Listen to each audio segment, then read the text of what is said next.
You're listening to episode 12 of StoryCast 21. I'm Jane Secker. On August the 4th, 2020, a nation struggling to cope with rising COVID-19 infections and crippled by an economic crisis suffered a devastating disaster that was to profoundly change the city and the lives of its 2 million inhabitants forever. Among them, a port worker and his family. This is the Beirut blast, Ghassan's story.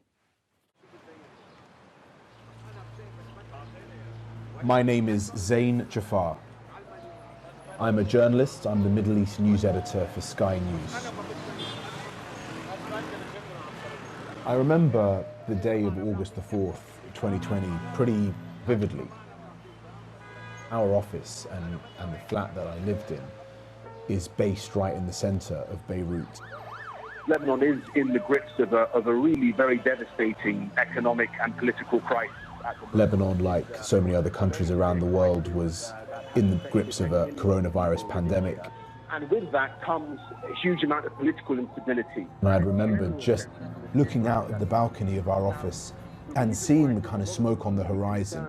It must have been 300 or 400 meters from the port, and thinking that maybe it was an industrial fire, not really thinking much of it.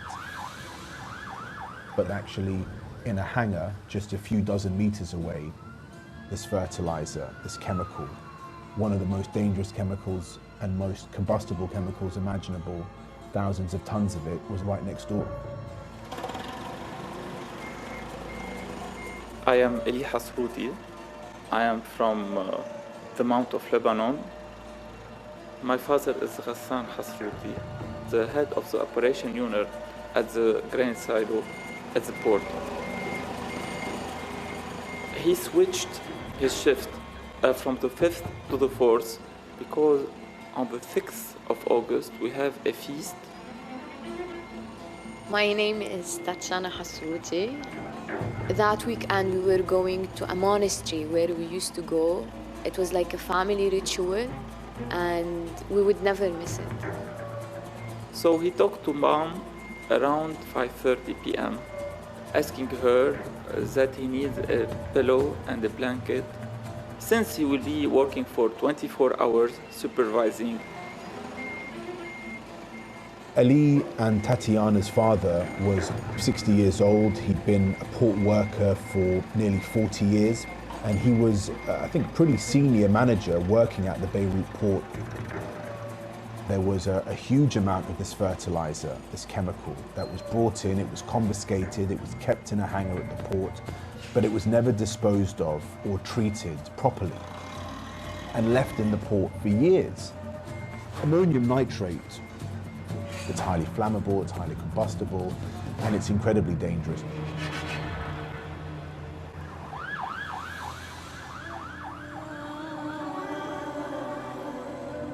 As the day went on, this sort of massive fire was growing, and actually because it was happening at the port, it meant that really across Beirut, if you were high enough, you'd be able to see this huge plume of smoke that was emanating from the port. And I was making myself some dinner, and I got a call from a colleague of mine at Sky who was just asking me about the general situation in Lebanon. Just after Christmas, 50% of this country were below the poverty line. This is a city of 2 million people, more than half of the city has been Lebanon, devastated. for the best part of a year, had been basically going through this incredibly tumultuous period of its history. There had been protests across the country, and the epicenter of those protests were right in the center of downtown Beirut. And this colleague was very keen to know whether there was perhaps, scope to do some stories. So I was talking her through the general situation in the country and what was happening. And at that moment, whilst I was on the phone, I just felt the ground start to shake. And within a split second, there was, this incredible noise.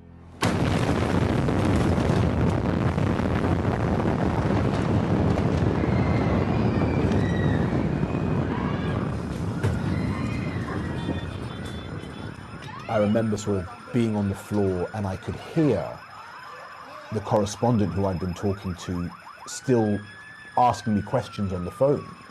And she actually said, have you dropped the phone down the toilet? Because of the noise, because of the sort of the shock waves.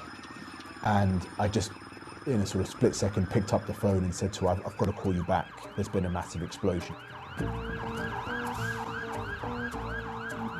I was working remotely 40 kilometers away from the port of Beirut. I heard the first explosion, then the second, a bigger one. The first thought that came into my mind is that we are having an Israeli strike in Beirut mountain next to us. They used to have strikes on the telecommunication antenna there.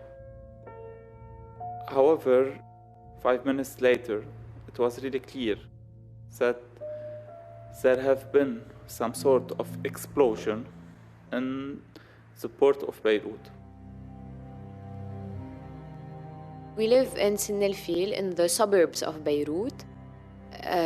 Our house was severely damaged by the blast. We had glass all over the place, on our beds, on our sofas. Actually, first we thought it was an earthquake. My sister came with her kids, and we turned on the TV. The kids were crying. We were trying to concentrate to see what happened. I called them on the landline, and I asked about my father. We tried calling his phone number, his private number, his work number, and we didn't get an answer. I just went to my car and I was heading to Beirut. I thought myself, I have to be open of what will be happening. My phone didn't stop ringing, asking about my father, and I was telling them, my father is there, we don't know any clue. On the road, I was asking myself, would I go to the port or to my family? Good evening. We start tonight with breaking news. There's been a large explosion in the Lebanese capital, Beirut. It's not known what caused the blast, which centred on the port area of the city. Casualties have been reported, and there's been... I remember walking out of the apartment onto a sort of side street that led to the main square. Everything around me was totally destroyed. There felt like this kind of orange hue across the city, this kind of thick orange sort of smog, dust, smoke. The sounds of the sirens were incessant. Ambulances, fire trucks, police sirens were constant. I mean, constant. The crunching of glass everywhere you walked. I thought it may have been a car bomb or some kind of bomb or explosion. And I remember at that point is when I first noticed this kind of black plume of smoke towards the port. I started to walk towards it. Let's speak to our Middle East editor, Zein Ja'Far, who is in Beirut. So, Zein, tell me what you saw and heard. You could hear an explosion, and everything in the flats where I am and in the apartment block, more importantly, that I'm in, has essentially been blown out. The windows flats totally leveled, people walking out on the streets covered in blood with plastic bags full of their possessions. It was an absolute scene of real horror. The fact that the very early reports emerging from Lebanese media do seem to suggest this was a very severe industrial accident. There were a lot of people who were really desperately trying to find and locate their loved ones, people who had worked near or worked in the port at the time of the explosion. At first, I posted on Twitter that we cannot find my dad, and people started calling us. Tatiana was on social media asking questions if anyone had any information. After several hours, I posted his picture and what was he wearing probably that day. So we've divided ourselves into teams to go to hospital and to really try to figure out what was the situation there. My father would be at the operation room, or he might have went somewhere and took a snack, let's say. We've spent all the night just moving around the hospital, asking, trying to match pictures. They are well over 3,000 people injured and at least 50 people killed. And it was the next afternoon around lunchtime that we'd gone over to Eli and Tatiana's house in the suburbs of Beirut, in the outskirts of Beirut, and met them and their family. But the authorities have made it clear we can expect those numbers to rise in the coming hours. I have slept for an hour, trying to communicate with friends of mine to see what is happening at the port. At the zone where the blast took place, where my father is with his colleagues. And nothing was happening. Very minor thing was happening. The idea and the kind of understanding of this being an explosion caused by material that was stored in the port had become, I think, a lot more prevalent. And there was real anger and resentment and frustration growing and building at that reality. These protests, firstly, have been going on now for 3 days. Saturday, the city erupted, convulsing with fury at a government which has allowed thousands of tons of ammonium nitrate to be negligently stored at the port. In terms of the cause of this blast, this may have been explosive material that was being held, confiscated material that may have ignited and caused this explosion, but that the security forces are still investigating. I have to say, we heard after 2 weeks, on the 18th of August, I have received the only call from an official asking me to come to Rafi al-Hariri hospital because the DNA, my DNA, matched with a body DNA, and it was confirmed that it was my father's body. We've waited 14 days to know the destiny of my father.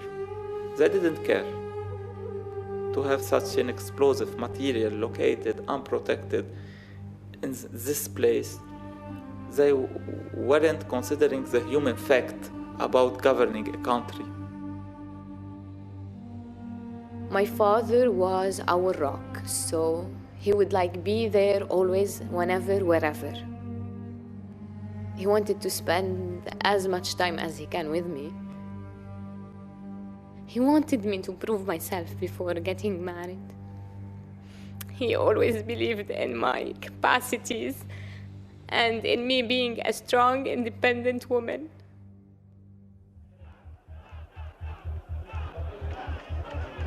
We start with breaking news this afternoon from Lebanon, where the Prime Minister Ghassan Diab is expected to stand down shortly. The rest of his government has already resigned, following mounting anger in the country over the devastating explosion in Beirut. Let's go live to Beirut and speak to our correspondent. Eli and Tatiana, the Hasrouty family, are amongst many hundreds of families in Lebanon who to this day refuse to give up and refuse to back down in the demands for justice. They feel that it's their right, and it is their right, to know why their loved ones were taken away from them in such a horrific manner. Justice is my vision, is my mission to do. I cannot accept that another young girl would be deprived of her father, of his affection and of his love because of their corruption and selfishness. I cannot accept that, and I'm gonna work as hard as I can to ensure that justice is going to be served. Lebanon as a country was already struggling so much before the events of August the 4th, before that explosion. But the explosion really tipped it over, because what happened after the Beirut blast, I think, changed people's lives forever. For that explosion to have happened in the center of a capital city with so many normal, ordinary, innocent people, trying to just live their lives as best as they can in the grips of a crisis. For that to have happened, I think, took that sense of protection or that sense of security away. And what it's left actually is a country in almost constant mourning, is an economy that has been totally shattered, its people bereft and unable to survive because they've lost loved ones, because they've lost their support system, because they've lost their homes and their livelihoods, they've lost their jobs.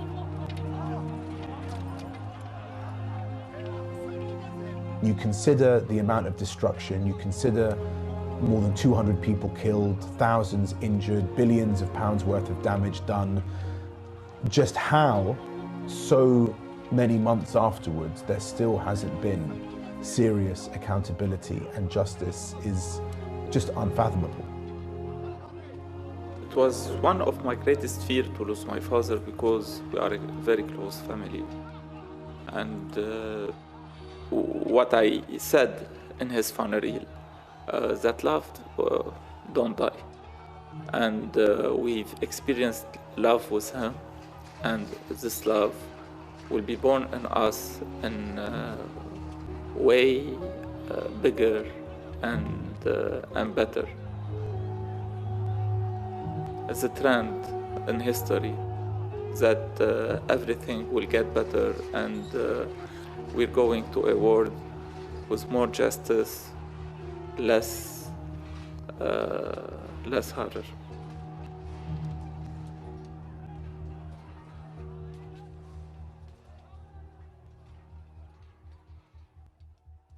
As of August 2021, the number of recorded deaths from the Beirut explosion stands at 211, with more than 6,000 injured. Justice campaigners say authorities continue to obstruct their efforts to bring about a proper investigation into the disaster. The Beirut blast, Ghassan's story, was written and produced by Rob Mulhern with Zein Ja'Far. For more information, log on to skynews.com/StoryCast21. StoryCast 21 will now take a break for August.